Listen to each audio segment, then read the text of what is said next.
Hi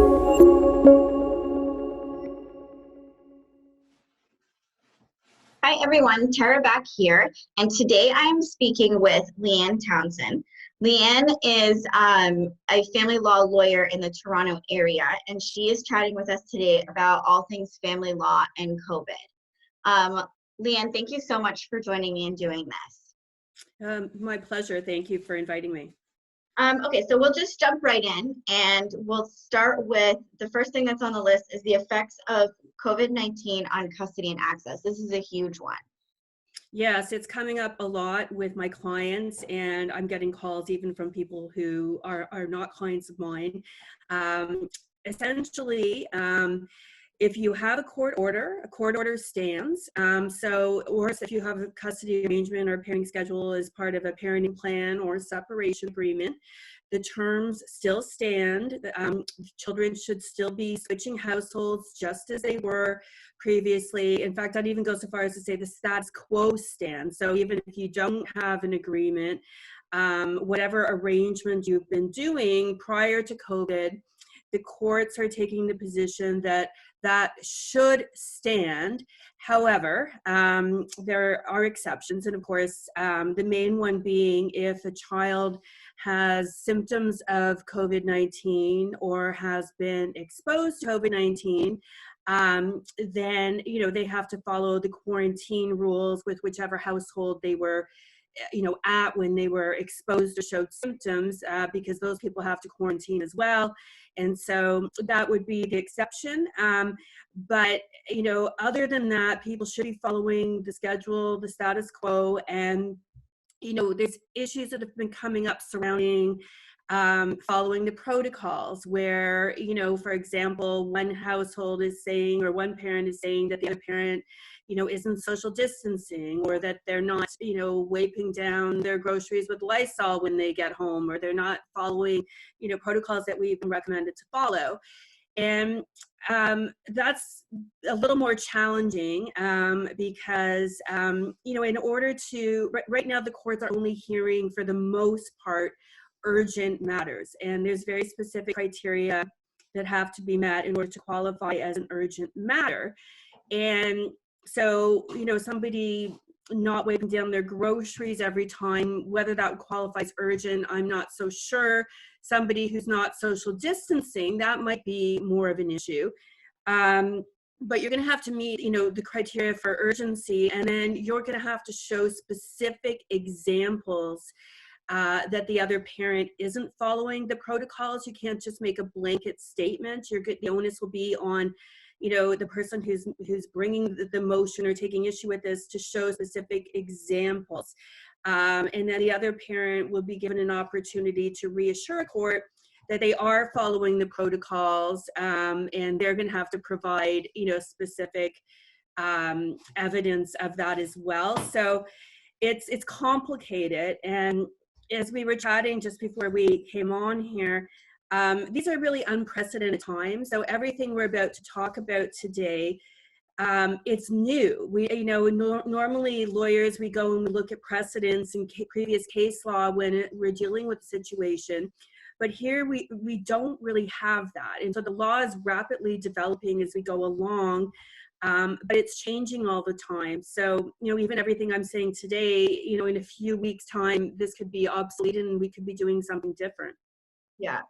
Yeah, and a lot of that makes a lot of sense. So what I'm gathering from what you're saying is if you've had a previous arrangement, even if it wasn't documented, or if you have a previous agreement or court order, then that stands unless there is an urgent situation, at which point then somebody could take action, but they'll have to have significant amount of proof. That's correct. And it stands whether your ex is an essential worker and, or a healthcare worker and is still, going to work and potentially being exposed to the virus. It still stands. You need to have, something more than that in order to deny access currently. Okay, so even if it's a 223 schedule or anything like that, then it should still remain in place just the way that it was. Yes, it should still remain in place, and that's what the courts are saying. And so, if you don't do that, you will, be held accountable for that at some point. Okay. Okay, that's really good to know. Um, and so looking at this time as an opportunity to try to gain more custody or more access is probably not advisable right now. No, I mean, it's, unfortunately, there are people who are, using this as a way to try and manipulate access and deny the other parent.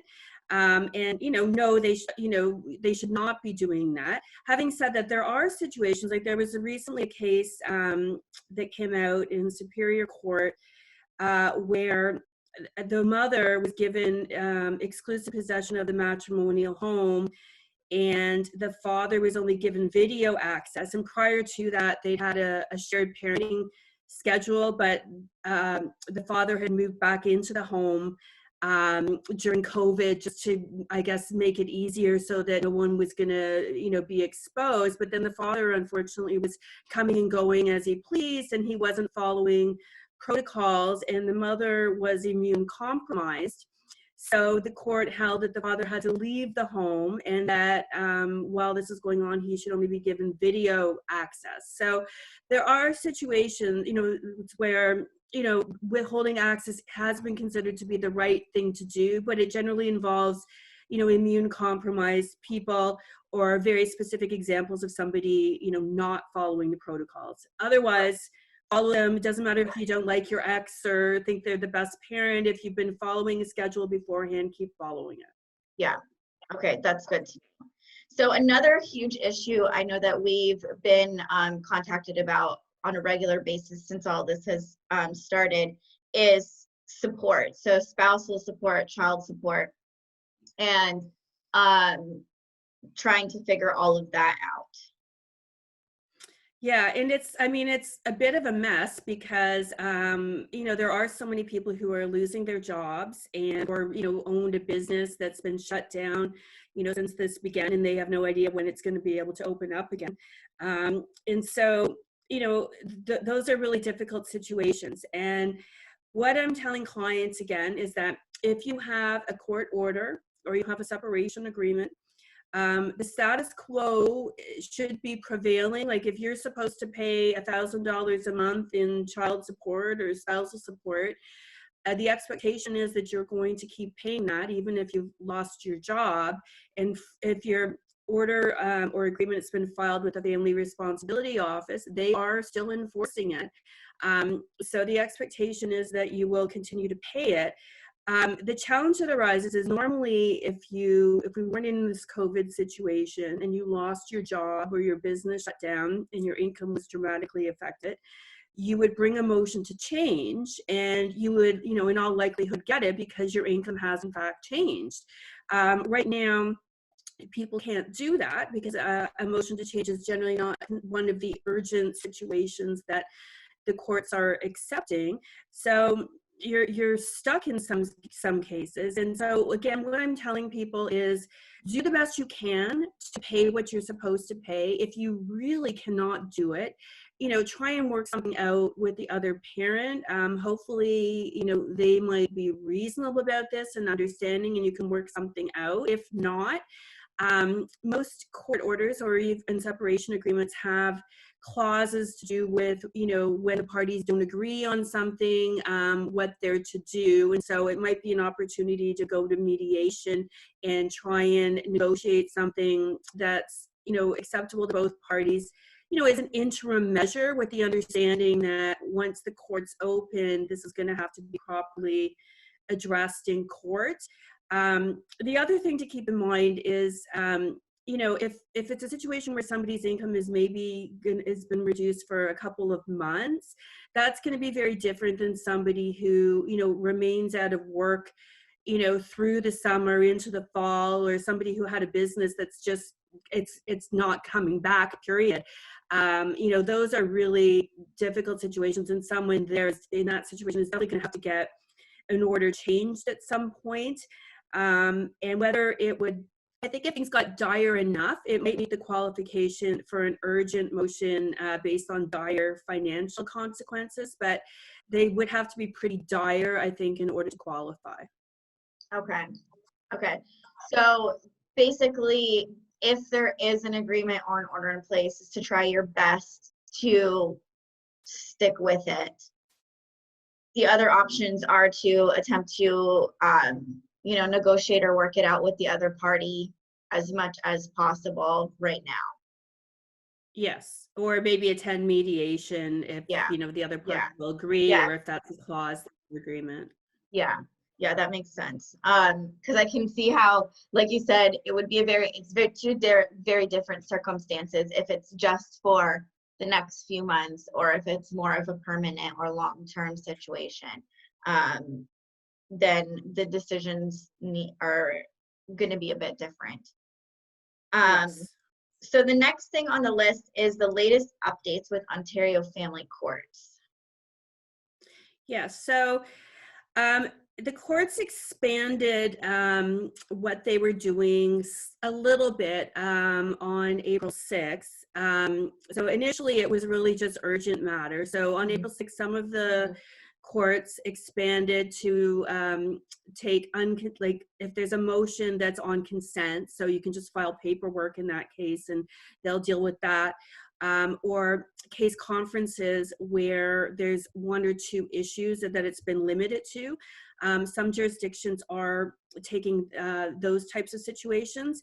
What makes it complicated is that it's really jurisdiction specific. So instead of there being, blanket consistency amongst, the various courts, Brampton might be different than Newmarket, which might be different than Ottawa or Toronto. And so the challenge for us family lawyers is to make sure, we're on top of what's happening in the various jurisdictions where we have clients, because it is slightly different. Although, as I say, generally speaking, it's still mostly just urgent matters, consent, and then some limited case conferences. Okay.